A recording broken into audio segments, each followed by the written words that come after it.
Can you see by the dawn's early light? ამერიკის 37 პრეზიდენტი რიჩარდ მილჰაუს ნიქსონი. ალბათ ყველაზე წინააღმდეგობრივი ფიგურა ამერიკის ისტორიაში და ერთადერთი ამერიკის პრეზიდენტი, რომელიც გადადგა, იმიტომ რომ იძულებული იყო იმპიჩმენტის გარდაუვალობის გამო. მოდი დავიწყოთ თავიდან. მიუხედავად იმისა, როგორი დასასრული ჰქონდა რიჩარდ ნიქსონის პრეზიდენტობას, იგი იყო ერთ-ერთი წარმატებული პოლიტიკოსი, ამერიკის მმართველი და ნახოთ როგორ გამოვიდა ესეთი წინააღმდეგობრივი შედეგი. რიჩარდ ნიქსონი დაიბადა 1913 წელს საკმაოდ ღარიბ ოჯახში, 5 ძმანი იყვნენ, კვაკერები, ოჯახი იყო კვაკერების და სხვადასხვა ავტობიოგრაფიაში წერდა, რომ მისი მშობლები ფლობდნენ პატარა მაღაზიას და 5 შვილი მაღაზიაში მუშაობდითო. მიუხედავად ყველაფრისა, კარგი განათლება მიიღო, ძალიან კარგ სკოლებში სწავლობდა და დაამთავრა ჰარვარდის უნივერსიტეტი. შემდეგ ყველაფერი ისე როგორც ამერიკული პოლიტიკოსი ეკადრება სამხედრო სამსახური, მეორე მსოფლიო ომში, მთავარი აქტიურ ბრძოლებში მონაწილეობა არ მიიღო, მაგრამ იმსახურა და საკმაოდ წარმატებულად იყო ფლოტში, დაჯილდოებულია სახელმწიფო ჯილდოებით, დაამთავრა საკმაოდ მაღალი რანგის ოფიცრის წოდებით და შემდეგ იწყება პოლიტიკური კარიერა.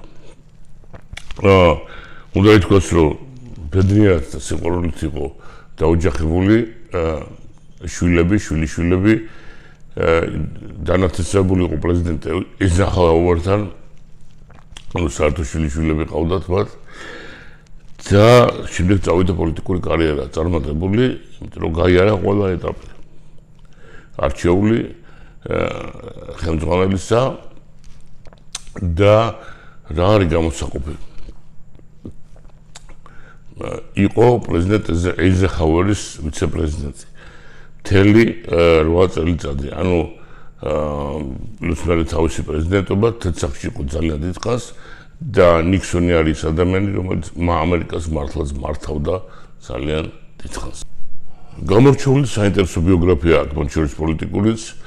არჩევნებზე პირველად საპრეზიდენტო არჩევნებზე იგი გავიდა და უპირისპირდა მომავალ პრეზიდენტ კენედის, როდესაც დასრულდა მისი ვიცე-პრეზიდენტობის ვადა, სწორედ კენედი მოდიოდა მეორე მხრიდან და უპირისპირდა მას და წააგო როგორც ბევრი ამბობს, იმიტომ რომ პირველად მიიღეს მონაწილეობა მან და კენედიმ სატელევიზიო დებატებში. ეს იყო პირველი შემთხვევა ამერიკაში და კენედისთან ასეთი ბრწყინვალე ახალგაზრდობის წარმომადგენელთან ვიზუალურად წააგო ნიქსონმა, თორე შინაარსო დაკვირვებოდნენ ყველა ამერიკელი აღიარებს, შინაარსო დაკვირვებოდნენ ნიქსონის საუბარი, ლაპარაკი, მსჯელობა, ლოგიკა, ეს რო ყოფილიყო რადიოში ცხადია, ნიქსონი მოიგებდაო, იმიტომ რომ ყველაფრით გამოცდილებით, ცოდნით ყველაფრით ჯობდა იმ მომენტში კენედის, რომელმაც აი ამ ახალგაზრდული ენერგიით და თავისი გარეგნობით გაიმარჯვა. საკმაოდ დიდი ხანი მოუწია ლოდინიცით, რომ კენედის კლუბის მერე ჩვენ მოგიყევით გადაიბარო ამისმა ვიცე-პრეზიდენტმა ლინდონ ჯონსონმა, მეორე მისი პრეზიდენტობა და ლინდონ ჯონსონმა იმის მერეც ლინდონ ჯონსონმა უარი თქვა არჩევნებში მონაწილეობაზე, შემდეგ არჩევნებში გაიმარჯვა რიჩარდ ნიქსონმა და დაიწყო მისი პრეზიდენტობა. და საკმაოდ წარმატებული, იმიტომ რომ რიჩარდ ნიქსონმა დაამთავრა, მოდი ჩამოვთვალოთ უბრალოდ, იმიტომ რომ საკმაოდ დიდია ესია. დაამთავრა ვიეტნამის ომი. რიჩარდ ნიქსონის დროს იყო ძალიან აქტიური საგარეო პოლიტიკა, მათ ჩინეთსა და საბჭოთა კავშირის შორის.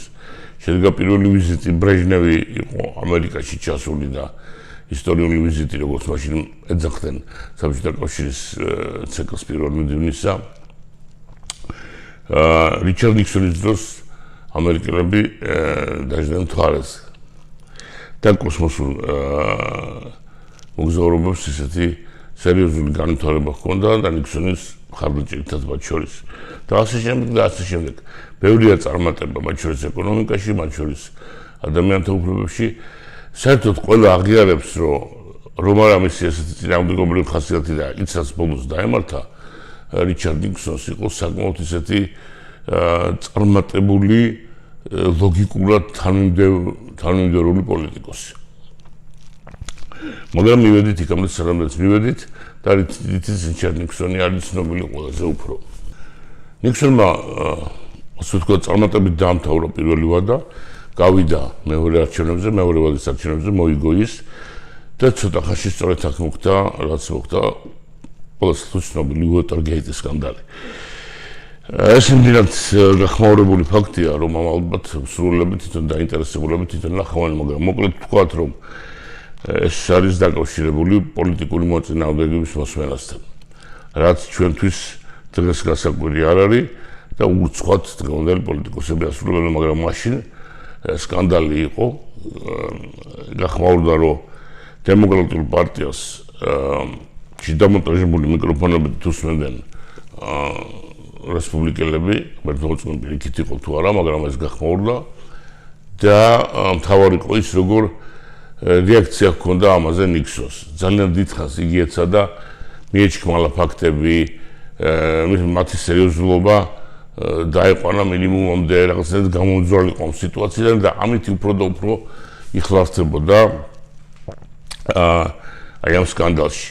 და ბოლოს საქმე მივიდა იქამდე, რომ იმპიჩმენტის წინაშე იდგა თავად რესპუბლიკური პარტიის, მისივე პარტიის წარმომადგენლობა მივიდა მისთან და უთხრეს, რომ არანაირი შანსი გადარჩეს იმპიჩმენტს. პრეზიდენტ ნიქსონს არ აქვს და პრეზიდენტ ნიქსონი გადადგა.